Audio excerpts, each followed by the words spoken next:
যে ইউএনডিপির মাধ্যমে বাস্তবায়িত হচ্ছে, জেলা পরিষদের মাধ্যমে আর কি, জীববৈচিত্র্য সংরক্ষণ ও বাস্তুতন্ত্র পুনরুদ্ধার এই প্রকল্পের আন্ডারে আমরা কাজ করতেছি। তো আজকে হচ্ছে আমরা একটা জীববৈচিত্র্যের যে আধার বলা হয়, মানে এখানে আমরা দেখতে আসছি। এবং আপনাদের এখানে শুনছি যে আগে বাঁধ ছিল, ওই বাঁধের কারণে পশু পাখি, বনের পশু পাখিরা পানি পাইতো, এখন হয়তো পানিগুলো পাচ্ছে না। এখন কি পরিস্থিতি আপনি যদি একটু বলতেন আর কি। আমাদের এখানে এটা গত 24 সালে বন্যায়, বড় বন্যায় এই বাঁধটা ভাঙ্গা যায়।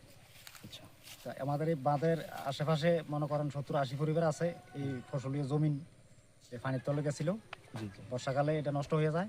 তো যদি এই বাঁধটা পুনর্নির্মাণ করা হয়, আমার মনে হয় যে এখানে বনের পশু পাখি বা গরু ছাগল অনেক কিছু উপকৃত হবে। মানুষ সহ।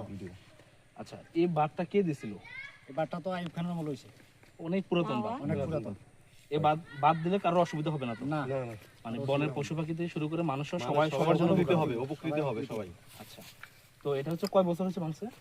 ধরেন না 52-53 বছর হয়েছে। মানে বাদ হয়েছে 53 বছর, কিন্তু ভাঙছে কত বছর? ভাঙছে 24 সালে। 24 সালে, মানে 1 বছর আগে আর কি। জি জি। তো এটা হইলে ভালো হয় আপনাদের জন্য। আপনারা আর কেউ কিছু যোগ করবেন যে বাদ হইলে কি সুবিধা হবে আপনাদের? আসলে বাঁধটা আমাদের বিশেষ করে প্রয়োজন এই জন্য, আশেপাশে অনেকগুলো ফ্যামিলি আছে, ওই ফ্যামিলিগুলা বর্ষাকালে পানি থাকে, বর্ষা চলে গেলে পানিটা থাকে না। আচ্ছা আচ্ছা। যদি বাঁধটা হয় তাহলে আমাদের পানির সুবিধা হয়। আর বিশেষ করে এইদিকে অনেক পশু পাখি, বানর, তারপরে আপনার গরু ছাগল হাঁস মুরগি এদিকে মোটামুটি আছে। বর্ষার সময় তারাও পানি পায়, বর্ষা চলে গেলে পানি থাকে না। এই বাঁধটা যদি হয়, সব কিছু মিলিয়ে মানে আমরা সবাই উপকৃত হই।